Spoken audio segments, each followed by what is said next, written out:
Hey yo, what the fuck is up? This is China Matt. I'm fucking with Mikey T, the movie star, and you are now tuned in to the Report Card Radio. Bow!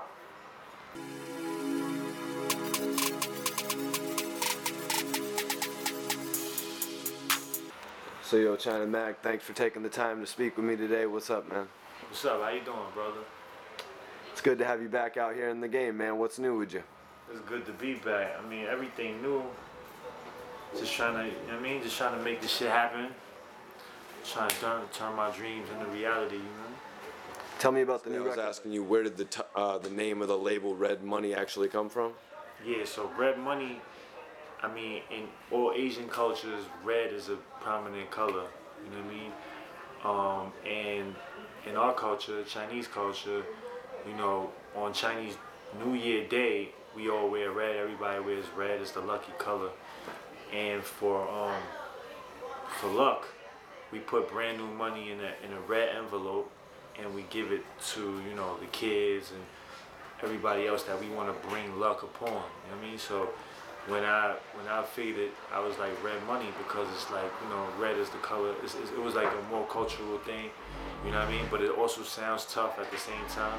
Like it gives off the, you know, a lot of people think it's like blood connotations and all that, like I'm blood or something, but I'm really not, you know what I mean? But that the color red is just the color of my people. And the color red also represents, you know, the blood and the struggle and everything else that the blood, sweat, and tears that we put into, you know, achieving what we set out to. You know what I'm saying?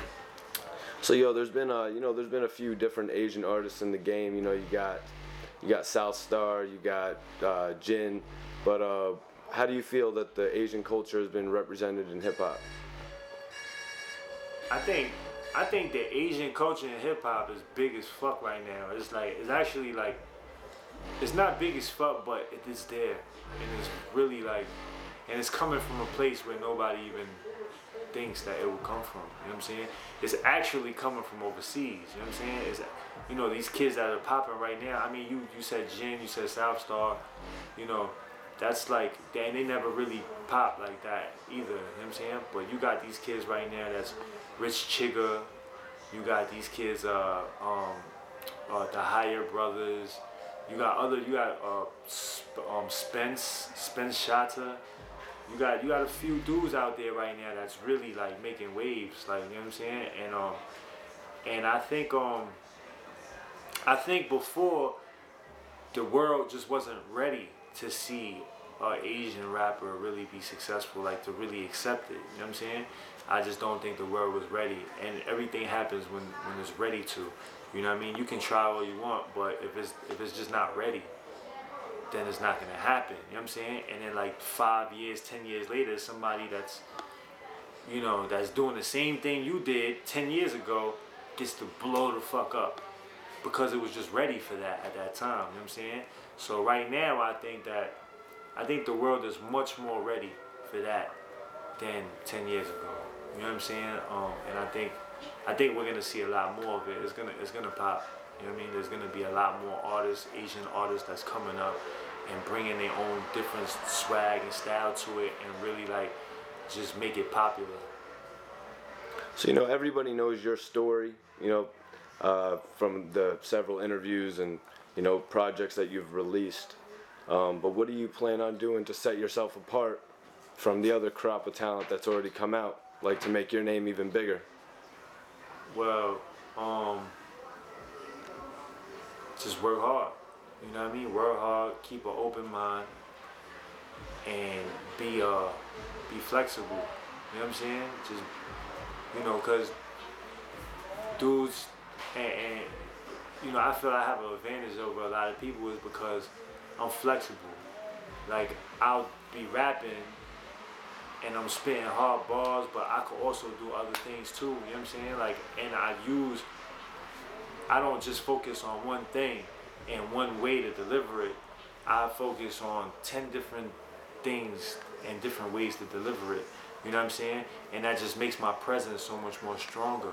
Because yeah, you're listening to my music, but you're also watching this in the movie, and you're also watching my skits, and you're also doing this, and you're also listening to me give, you know, motivational talks, and you're also watching my vlogs, and you're also buying my clothes, and you're also doing this. So it's like, you know, I think what sets me apart from others is because I'm willing to put in the work, and I'm creative with it. You know what I mean? I'm willing to. I have the ability to be creative, and you know, put myself in places creatively to make me even bigger than what I normally would or wouldn't be. Tell me where your name actually comes from. China Mac was given to me when I was in prison. You know, there's a blood gang called a blood set called the Mac Ballers, and you know, I was in a building in C95, Rikers Island, when a lot of them were just starting to be like, you know, a lot of the people that are considered big homies now, and like before we came up together, like we were kids together, and you know, C74, we was adolescents, we was in the same house, so we, you know, so a lot of these people I knew, and then they joined this gang, and they wanted me to be a part of it, but because I didn't want to do that. That's not what I wanted to do, because when I went to jail, I was in the gang, and I didn't want to change gangs, and so what I took my oath for, to that one gang, I just, you know what I mean? Either I die or the gang dies, like either or. You know? So basically, China Mag came from, you know, a bunch of my homies that I knew when we was adolescents in C74, and also upstate. They were a part of a gang called Mac Ballers, and they was trying to get me to be, you know, Mac. They was trying to turn me into that gang, but I always rode out with them because they was my people. If something happened, I'm popping with them. We gonna go to the box together. You know what I mean? Fuck it. You know what I'm saying? But I never joined the gang because this just wasn't my. You know what I mean? I wasn't comfortable putting my life on the line and putting my freedom on the line for people I didn't even know. You know what I'm saying? People that I just met like a week ago. You know what I mean? I couldn't even check their pedigree. I couldn't even see where he came from. He could have been a pedophile. He could have been whatever the fuck. You know what I'm saying? He could have did 100 motherfuckers dirty. And then now I gotta fucking do something for him. I'm responsible for him, and he's responsible for me. And I don't even know this motherfucker. You know what I'm saying? So I was never really keen on that. But whoever I got close with, whether it was Blood, Crip, Latin King, Rat Hunter, whatever gang, if the gang didn't matter, you know what I'm saying? It was if I connected with somebody, then I would ride with that person like, you know, like, you know what I mean? Like, that's my brother, you know what I'm saying? So they gave me, so a bunch of the Macs was like, yo, turn Mac, whatever, and you know what I mean? But they was like, yeah, that's China Mac, that's the Mac, that's China Mac, you know what I'm saying? So when I came home, when I was in prison, my name was GK actually, you know what I'm saying? And then I was thinking, I was bouncing, I was in my cell thinking about, you know, plans and shit. I'm like, China Mac is actually a fucking, like, the name rings a little bit. Like, it just has this, it has a good ring to it, a good energy to it, and it could be marketable. So I was like, I'm gonna go with that name, you know what I mean, instead of GK. So actually my name was GK all the way until the day I left prison. When I left prison, my name was China Mac from there. So, you know, that's how I got that name. And this is the end of your 10-year stint. Yeah. That your name became China Mac. That's a fact. So can you tell me what actually led to your first stint in jail? Well, I've been coming in and out of prison since I was a kid, you know what I'm saying? And before I was 17, before I was of age to go to prison, I was in juvenile detention centers, and them shits was locked down, them shits was just like prison. So I've been in the system since I was a kid. Like, I was in a group home, foster kid, or Spofford when I was 8. You know what I'm saying? So, you know, I knew about that already. You know what I mean? And then I've been running into troubles with the law and shit. But the 3 years I went, before I did the 10, I did 3 years, and that was for witness tampering, coercion and witness tampering. They said that I forced somebody not to go to court. Yeah. So what was the life you were living at this point? Were you rapping? Were you still like in and out of the studio? Were you just, you know? At that time, nah, I was just in the street, just going around doing dumb shit. You know what I mean? Getting money here and there, but really just like doing gangbanging shit. Like, you know what I mean? Just riding on other gangs, just fucking living. You know what I mean? Living that type of life. So what actually led to you to start doing the music? I discovered hip hop when I was a kid in a group home and shit. And so hip hop's always been around, and I always like was dabbling into it, trying to rap and whatever. I remember like when I was in DFY, I had a Source magazine, and I went to the back and I had the hip hop quotables, and I had this the Prodigy verse for Infamous, and I was like, well, so I fucking memorized that shit, right? And I went to my dorm and shit, and I'm rapping that shit, like, and dudes like, oh shit, that shit fire, like, what the fuck?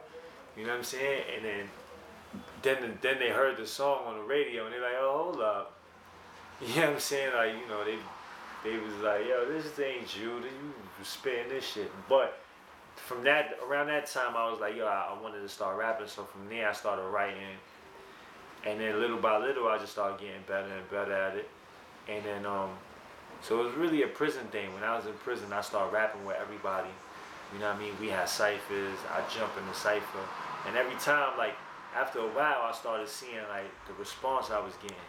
Like, people was like, whoa, shit. Like, you know what I'm saying? And then after a while, people were just saying, yo, they would talk about me, like, like, that's the rapper. Like, you know what I'm saying? Son be rapping, son nice. When I pull up in the building, people like, yo, son nice. He you know what I mean? So, cause you know when you come into a new jail, a new house, a new whatever, the rapper in the house automatically, you know what I'm saying? Like, you know, there's like some type of, you know, you gotta go and check in with the other rappers and, you know what I mean? Touch your bars and, you know what I'm saying? Shit, and just trade off bars and shit. So I was doing that, you know what I mean? And then when I came home after the 3 years, I was like, you know what? And that was around the time Jin had made the 106 and Park shit, the MC Jin. And I was like, whoa, this motherfucker. And at that time, I was battling everybody in prison in Rikers Island, and I was smashing dudes. Like, officers used to come get me from my house, bring me to another house, and gamble with another officer, like, yo, boom, like, betting on us, like, you know what I'm saying? Like, it was like a rap battle type shit. So I was doing it, and then I was like, yo, I'm gonna go home and I'm gonna do it. And then I went home, I started fucking with it, but I was still all the way in the street. I was trying to, you know what I'm saying? I was young, I was still stupid, high-headed, and I fucking caught the 11-year bid before I could even. But at that time, I saw how the industry was gravitating toward me. I saw how, like, I got a little piece of it, like, damn, I could really get in there, because I got in there, I was making all types of moves, and dudes was like, oh shit, like, you know what I mean? Like, I just have this type of, like, charisma when it comes to dealing with this music shit. Like, I just make shit happen, and I was doing that shit at that time, and I had a little piece of it, and then I fucking caught the 11-year bid. I went to jail, so all that time, I wasn't planning on coming back out here to do music, but after, on my 5th year, 5 years left, I was like, you know what, fuck it. And people was always telling me, like, yo, you need to go out there and pursue that shit. Like, you really need to do that shit. So I was kind of undecided all the way to my last year. And when I got to my last year, I went to Franklin with my brother K.A., my brother Duke. And that's when I really was like, he really talked me into it. Like, yo, he really made me prep myself to go out there and do the music shit. He's like, yo, you gotta do that shit, boom, boom. And then that's when we came up with the name, and we came up with the whole idea, the plan. And it's been on ever since. When I came out here, it's just been. So you were talking about, you know, being in jail and going up to the other rappers. I assume you mean like just the other rappers in the jail, but did you run into any celebrity rappers while in jail? Celebrity rappers, who I came across? Let me see, ODB. I came across ODB when we was in China Mac, And my new album is an album that you need in your life. If you fuck with New York hip hop, if you fuck with that raw, if you fuck with that real, you fuck with Movie in the Making, MITM, China Mac. You could go cop it anywhere, all major outlets. You know what I'm saying? It's everywhere. Download it, stream it, everywhere. Go fuck with it. China Mac, MITM, in this bitch.